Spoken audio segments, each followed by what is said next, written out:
अस्सलाम वालेकुम my dear students, I hope आप सब बहुत ठीक ठाक होंगे, खैरियत से होंगे। आज हम डिस्कस करेंगे a very important topic of this chapter that is called classification of carbohydrates. Long question में अक्सर इसमें से पूछा जाता है और ये टॉपिक आपकी बायोकेमिस्ट्री का भी पार्ट है और ये टॉपिक आपकी फार्माकोग्नोजी में जो कार्बोहाइड्रेट्स वाला चैप्टर है ड्रग्स का, उसके अंदर भी ये टॉपिक आता है। सो अगर आप यहाँ पे इसको अच्छे से कर लेंगे तो कोग्नोजी का भी टॉपिक आपका क्लियर हो जाएगा। ठीक है जी। तो हम बात करते हैं क्लासिफिकेशन या दर्जा बंदी कैसे करते हैं कार्बोहाइड्रेट्स की। तो कार्बोहाइड्रेट्स को हम मेजर जो है वो 4 ग्रुप्स के अंदर क्लासीफाई करते हैं। ठीक है। सो मैं यहाँ पे मेंशन करती हूँ कि कार्बोहाइड्रेट्स को हम क्लासीफाई करते हैं कितने ग्रुप्स के अंदर, 4 मेजर ग्रुप्स के अंदर। 1 2 3 एंड 4। ठीक है जी। तो ये 4 मेजर ग्रुप्स हैं जिसके अंदर आप कार्बोहाइड्रेट्स को क्लासीफाई करते हैं। इसमें से जो ग्रुप नंबर 1 है इसको आप कहते हैं मोनोसेक्राइड्स। ठीक है जी। जो ग्रुप नंबर 2 है इनको आप कहते हैं डाईसेक्राइड्स। जो ग्रुप नंबर 3 है इनको आप कहते हैं ओलिगोसेक्राइड।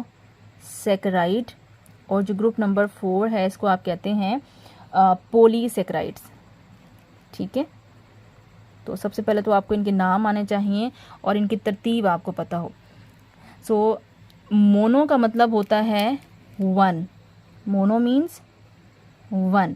सेक्राइड का मतलब होता है शुगर। डाई का मतलब होता है 2।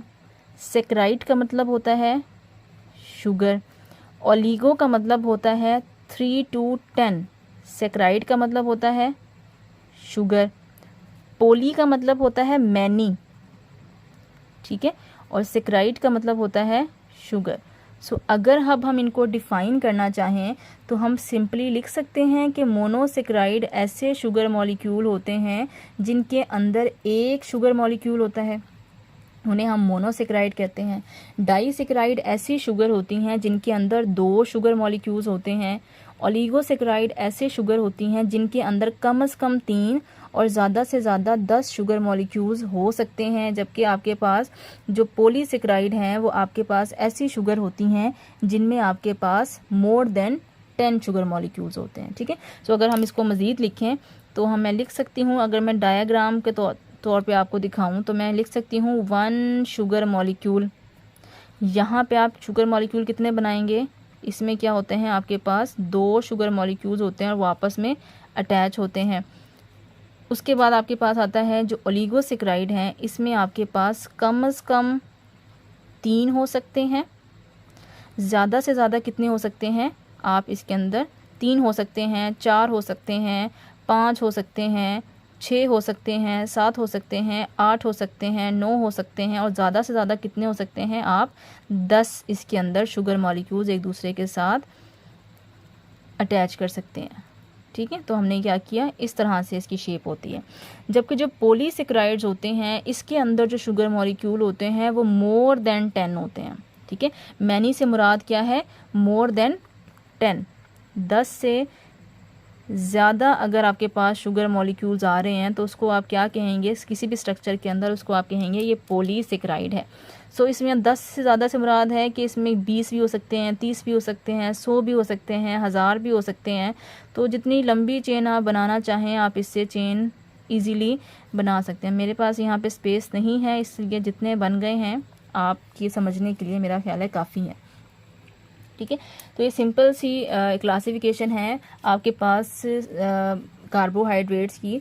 Carbohydrates that contain 1 sugar molecule are called monosaccharides. Carbohydrates that contain 2 sugar molecules are called disaccharides. Carbohydrates that contain 3 to 10 sugar molecules are called oligosaccharides and the carbohydrates which contain more than 10 sugar molecules are called polysaccharide. अब यहाँ पे अगर आपने पिछले lectures लिए हुए हैं तो यहाँ पे एक कंसेप्ट अप्लाई होता है। आप मुझे ये बताएंगे कि इनमें से सबसे लेस या आप कह सकते हैं सबसे सिंपल शुगर कौन सी है। तो सबसे सिंपल शुगर आपके पास कौन सी आती है, मोनोसेक्राइड्स। क्यों सिंपल आती है, क्योंकि इसका मॉलिक्यूलर वेट बहुत कम है। ठीक है।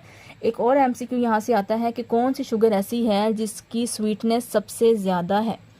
तो आपने पहले लेक्चर में पढ़ा है कि वो शुगर जिसका मॉलिक्यूलर वेट सबसे कम होता है वो सबसे ज़्यादा स्वीट होगी। और कौन सी शुगर ऐसी है जो सब लेस स्वीट इन टेस्ट होगी? वो शुगर जिसका मॉलिक्यूलर वेट सबसे ज़्यादा होगा वो लेस स्वीट इन टेस्ट होगी, ये स्वीटेस्ट इन टेस्ट होगी। ठीक है, तो ये 2-3 एमसीक्यूज थे वो मैंने आपको बता दिए हैं। अब आ जाते हैं हम इनकी एग्जांपल्स के ऊपर। जो सबसे इम्पॉर्टेंट चीज़ है वो है कि इसकी एग्जांपल में क्या आता है, इसकी एग्जांपल में क्या आता है, इसकी एग्जांपल में क्या आता है और इसकी एग्जांपल में हमारे पास क्या चीज़ें आती हैं। मोनोसेक्राइड की अगर आप एग्जांपल्स देखें तो मोनोसेक्राइड में हमारे पास कुछ चले, पहले मैं आपको कुछ प्रॉपर्टीज़ बता देती हूँ ताकि आपकी बुक के अंदर प्रॉपर्टीज़ लिखी हुई हैं तो प्रॉपर्टीज़ वो आप लिख लें पहले, एग्जाम्पल हम यहाँ पे बाद में कोट करेंगे। मोनोसेक्राइड की प्रॉपर्टीज़ क्या होंगी? मोनोसेक्राइड की प्रॉपर्टीज़ क्या होंगी? ये जो है स्वीटेस्ट इन टेस्ट होंगी। क्यों? क्योंकि इनका मॉलिक्यूलर वेट आपके पास सबसे कम है। सो मैं यहाँ पे इसकी प्रॉपर्टी लिख सकती हूँ, कहाँ लिखें, यहाँ लिख लेते हैं ताकि हमारे पास जगह हो। सो आप यहाँ पे लिख सकते हैं कि इसकी प्रॉपर्टी क्या है, ये स्वीटेस्ट इन टेस्ट होती हैं। ठीक है, एक प्रॉपर्टी इसकी ये हो गई। दूसरी प्रॉपर्टी ये होती है कि ये वाटर सॉल्युबल बहुत अच्छी होती हैं। एक प्रॉपर्टी आपने ये लिख ली। दूसरी प्रॉपर्टी क्या है, जितनी सिंपल होगी उतनी ज़्यादा ये क्या होगी कि इसकी सॉल्युबिलिटी अच्छी होगी, मोर सॉल्युबल इन वाटर। ठीक है, तीसरी प्रॉपर्टी आप क्या लिख सकते हैं, it can not be hydrolyse. इसका क्या मतलब है, it can not be hydrolyse. ये हम किसकी बात कर रहे हैं, ये हम मोनोसेक्राइड्स की बात कर रहे हैं। ठीक है, पहली प्रॉपर्टी क्या है कि ये स्वीट हैं। क्यों? क्योंकि इनका मॉलिक्यूलर वेट कम है। तो हम यहाँ पे एक और प्रॉपर्टी भी लिख सकते हैं, they have less molecular weight. क्या होती हैं, हैव लेस मॉलिक्यूलर वेट। आप पूरा लिखेंगे, मैं शॉर्ट लिख रही हूँ जगह की वजह से। It can not be hydrolyse. Hydrolyse का मतलब होता है कि ये ऑलरेडी इतनी सिंपल है कि इसको मज़ीद हाइड्रोलाइज करने की, हाइड्रो का मतलब होता है वाटर, लाइज का मतलब होता है तोड़ना, कि इसको मज़ीद पानी की मौजूदगी में तोड़ने की ज़रूरत नहीं पड़ती। जो बड़ी पार्टिकल्स होते हैं उनको तोड़ने की ज़रूरत पड़ती है, इसलिए हमने लिखा है कि इसको हाइड्रोलाइज करने की या मज़ीद ब्रेक करने की ज़रूरत आपके पास नहीं होती। ठीक है, तो ये 4 प्रॉपर्टीज़ हैं किसकी, मोनोसेक्राइड की। सेम इसी तरह से आप डाइसेक्राइड की प्रॉपर्टीज़ लिख सकते हैं। डाइसेक्राइड की प्रॉपर्टीज़ आप क्या लिखेंगे कि ये लेस स्वीट होती हैं देन मोनोसेक्राइड। वजह क्या है, वजह ये है कि इनका मॉलिक्यूलर वेट अगर आप देखें तो किससे ज़्यादा है, मोनोसेक्राइड से इनका मॉलिक्यूलर वेट ज़्यादा है। तो इसकी प्रॉपर्टी आप लिखेंगे लेस स्वीट देन मोनोसेक्राइड। दूसरी प्रॉपर्टी आप क्या लिख सकते हैं, अब क्योंकि मॉलिक्यूलर वेट ज़्यादा है तो पानी के अंदर हल होने में इनको टाइम लगेगा, तो आप लिख सकते हैं less soluble in water than monosaccharide. Monosaccharide की निस्बत क्या होंगी, पानी के अंदर ये कम हल होंगी। क्योंकि ये 2 शुगर मॉलिक्यूल हैं तो आप इनको ब्रेक कर सकते हैं। तो इट कैन बी हाइड्रोलाइज, इसको आप क्या कर सकते हैं, तोड़ सकते हैं। क्योंकि 2 चीज़ है, 2 कंपाउंड है, इसको तोड़ के इसको अलग कर सकते हैं, इसको हम क्या कर सकते हैं, अलग कर सकते हैं। इनका मॉलिक्यूलर वेट क्या होता है, ज़्यादा होता है as compare to monosaccharide. More molecular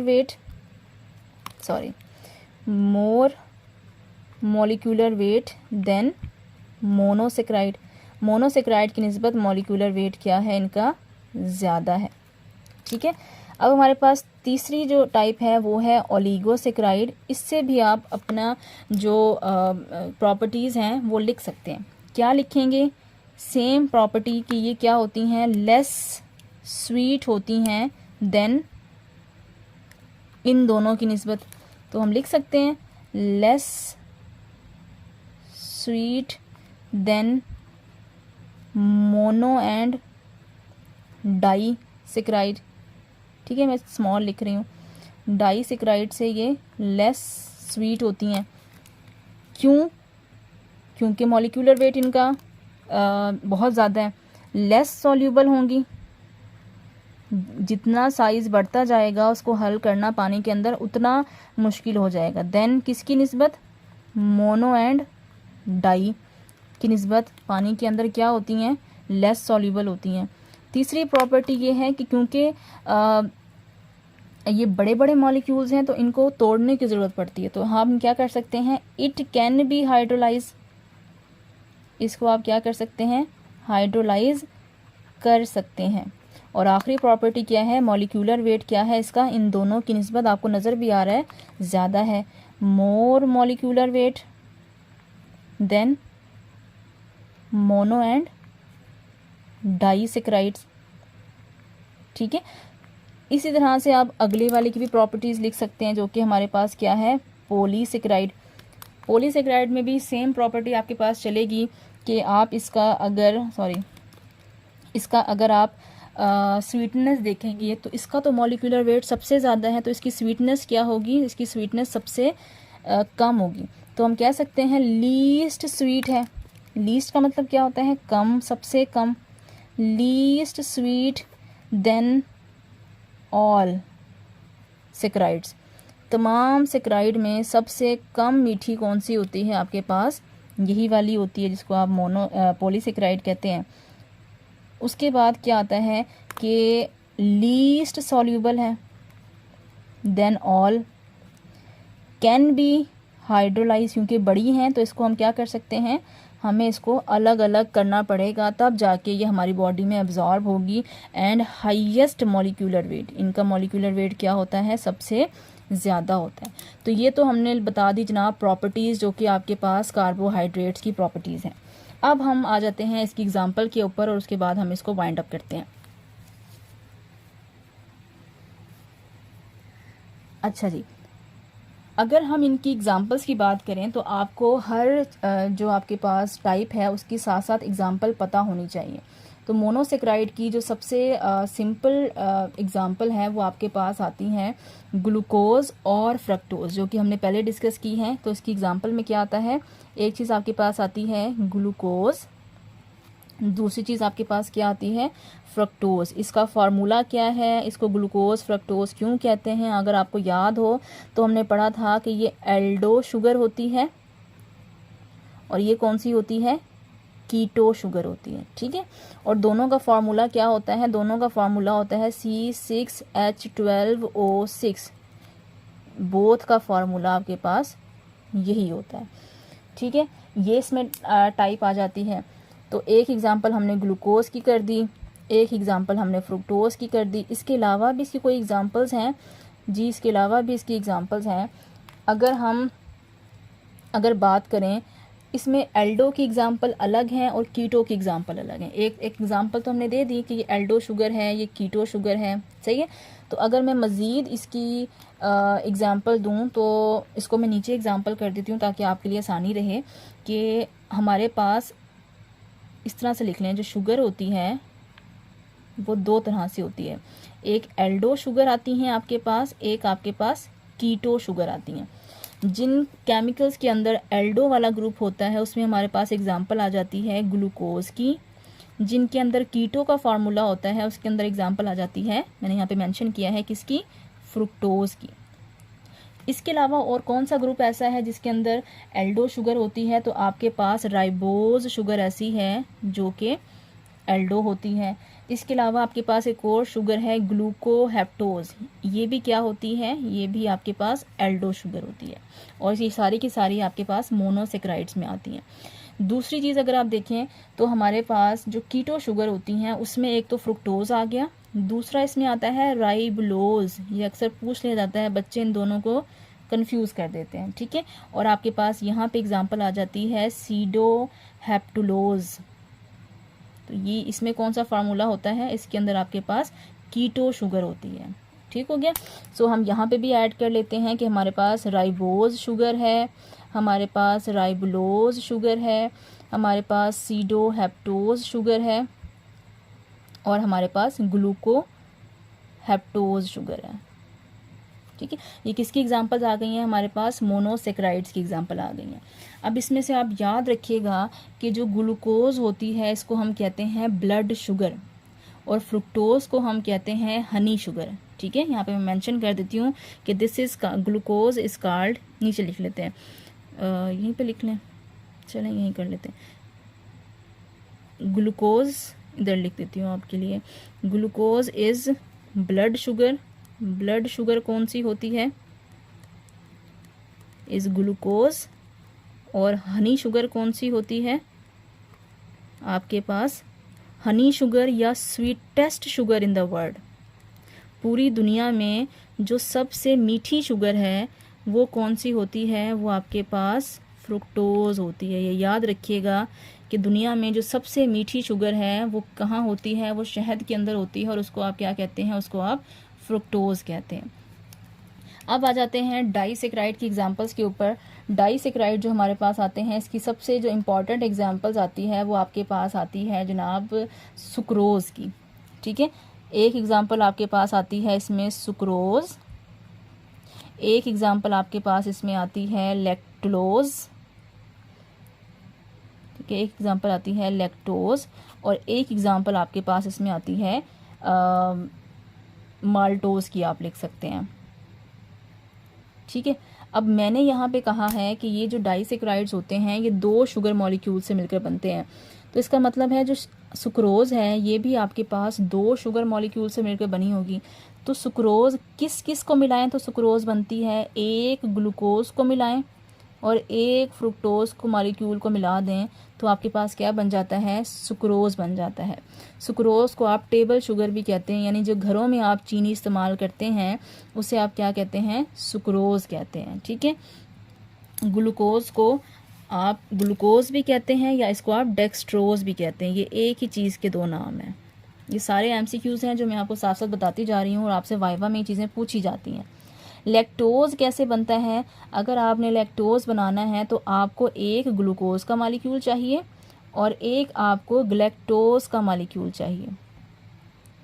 ठीक है, सुक्रोज को हमने क्या कहा था, ये कौन सी शुगर थी आपके पास, टेबल शुगर, जो आप चीनी इस्तेमाल करते हैं, दैट इज सुक्रोज। लैक्टोज कौन सी होती है, ये हमारे पास मिल्क शुगर होती है। ठीक हो गया, और माल्टोज क्या होती है, ये हमारे पास फ्रूट शुगर होती है। तो यहाँ पे कुछ चीज़ें अब आपके लिए ज़रूरी हैं, पूछा जाता है टेबल शुगर कौन सी है, मिल्क शुगर कौन सी है, फ्रूट शुगर कौन सी है, हनी शुगर कौन सी है और ब्लड शुगर कौन सी है, तो ये चीज़ें आपको आनी चाहिए।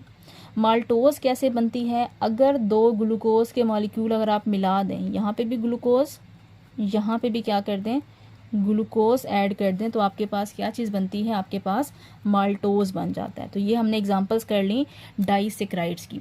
ओलिगोसेक्राइड का याद रखिएगा, ओलिगोसेक्राइड फिजियोलॉजिकली इनएक्टिव होते हैं, यानी कि हमारी बॉडी में इनका कोई फंक्शनल रोल नहीं होता। इसमें एक शुगर का नाम मैं आपको लिख देती हूँ, रहमनोज। ठीक है, और इसका कोई ख़ास काम जो है वो हमारी बॉडी के अंदर नहीं होता, इसलिए हम इसको ज़्यादा डिस्कस भी नहीं करते। देन हमारे पास आ जाता है कि पॉलीसेक्राइड्स क्या होते हैं। पॉलीसेक्राइड की बड़ी इंपॉर्टेंट एग्जांपल्स हमारे पास आती हैं। पॉलीसेक्राइड की एग्जांपल में हमारे पास एक तो आता है सेलुलोज, जो कि मैंने आपको बताया था किसकी सेल वॉल सेलुलोज की बनती है, प्लांट की जो सेल वॉल होती है वो आपके पास सेलुलोज की बनती है। ठीक है, किस में मौजूद होता है, प्लांट सेल वॉल में। क्योंकि इसका मॉलिक्यूलर वेट आप देखें बहुत ज़्यादा है, यही वजह होती है कि जो प्लांट्स होते हैं वो बहुत भारी होते हैं। और हमने पिछली वीडियो में ये बात डिस्कस भी की थी कि हमारे जो प्लांट्स होते हैं उनका 50 to 80% जो वेट होता है वो किसका होता है, सेलुलोज का होता है। उसके बाद जो दूसरी एग्जांपल आती है वो आती है स्टार्च। स्टार्च कहाँ होती है, जो गंदम होती है, जो हमारे पास पोटैटो या आलू होता है, या जो हमारे पास कॉर्न या मकई होती है, उसके अंदर जो शुगर मॉलिक्यूल होते हैं उसको आप कहते हैं स्टार्च। ठीक है, यानी जब आप गंदम खाते हैं तो आपको कौन सी शुगर मिलती है, आपको स्टार्च मिलती है, और वो किस में आती है, वो पॉलीसेक्राइड में आती है। अब ये क्योंकि हैवी शुगर होती है, इसका मॉलिक्यूलर वेट ज़्यादा होता है, इसलिए रोटी आपको मीठी नहीं लगती। और जब आप रोटी खाते हैं तो उसने बॉडी में जाके टूट के पहले इसमें कन्वर्ट होना होता है, फिर इसमें कन्वर्ट होना होता है और फिर आखिर में उसने कन्वर्ट होना होता है मोनोसेक्राइड में, तब जाके वो हमारी बॉडी के अंदर एब्जॉर्ब होती है और हमें एनर्जी देती है। और यहाँ से यहाँ तक कौन कन्वर्ट करता है? आपकी बॉडी के एंजाइम्स इसको कन्वर्ट करते हैं। ठीक है, तो कहाँ से हमें स्टार्च हासिल होती है? गंदम से, आलू से और मकई से आपको स्टार्च हासिल होती है। उसके बाद जो थर्ड एग्जाम्पल है वो है ग्लाइकोजिन। ग्लाइकोजिन क्या शुगर होती है? ग्लाइकोजिन को हम कहते हैं मसल शुगर। हमारे जो मसल्स होते हैं उनके अंदर जो शुगर महफूज हो जाती है, यानी कुछ शुगर तो वो उस वक्त हमें ज़रूरत होती है जिस वक्त हम काम कर रहे होते हैं, तो वो शुगर हम इस्तेमाल कर लेते हैं। जो एक्स्ट्रा शुगर होती है वो हमारे मसल्स के अंदर जाके जमा हो जाती है और जब हमें बाद में ज़रूरत पड़ती है और हमारे पास खाने के लिए कुछ नहीं होता तो ये मसल में से ये शुगर निकल कर आती है और हमारी बॉडी में दोबारा से कन्वर्ट हो जाती है ग्लूकोज के अंदर। तो ये भी अक्सर वाइवा में पूछा जाता है कि जो ग्लाइकोजन है, या सिंपली वो पूछ लेते हैं कि हमारी बॉडी में जो स्टोर्ड शुगर होती है वो क्या होती है। हमारी बॉडी में जो स्टोर शुगर होती है, या उसको आप मसल शुगर भी कहते हैं, वो ग्लाइकोजन की शक्ल में होती है। ये हमारी बॉडी में होती है, फिर जब ये ब्लड में आती है तो किस में कन्वर्ट हो जाती है? दोबारा से ग्लूकोज के अंदर कन्वर्ट होती है और हमें एनर्जी देती है। और आखिरी शुगर जो आपकी बुक के अंदर मेंशन है, मेरे ख्याल है 3 ही टाइप्स मेंशन है। हाँ जी, 3 ही टाइप्स मेंशन है, 4 टाइप मेंशन नहीं है। तो इसको आप मसल शुगर भी कहते हैं या इसको आप स्टोर शुगर भी कहते हैं। तो ये कुछ एग्जांपल्स थी आपकी पॉलीसेकेराइड्स की। आई होप आपको वीडियो समझ आ गई होगी और ये बहुत इंपॉर्टेंट आपका एमसीक्यू है, या आपका वाइवा के क्वेश्चन है, इवन आपका लॉन्ग क्वेश्चन भी ये ठीक ठाक इंपॉर्टेंस का हामिल है। और मेरा ख्याल है ये आपकी बुक का पेज नंबर कवर करता है, ये topic page number 9, I hope so, बल्कि page number 8, page number 9, page number 10 और पेज नंबर 11। ठीक है, ये 4 पेज जो आपकी बुक के अंदर मेंशन है, हमने उसको एक पेज के ऊपर डिस्कस किया। उसके अंदर जो जो इंपॉर्टेंट चीज़ें थी वो मैंने सारी आपको बता दी हैं। इसके अलावा मेरा नहीं ख्याल कोई एमसीक्यू ऐसा है जो स्किप हुआ हो। सो अगर लॉन्ग क्वेश्चन आए, एमसीक्यू आए, प्रैक्टिकल का क्वेश्चन आए, वाइवा आए, तो आपने अगर ये पेज याद किया हुआ होगा तो आपके सारे क्वेश्चन जो हैं वो आसानी से सॉल्व हो जाएंगे। अगर आपको वीडियो पसंद आई है तो please like this video. Thank you so much. अल्लाह हाफ़िज़।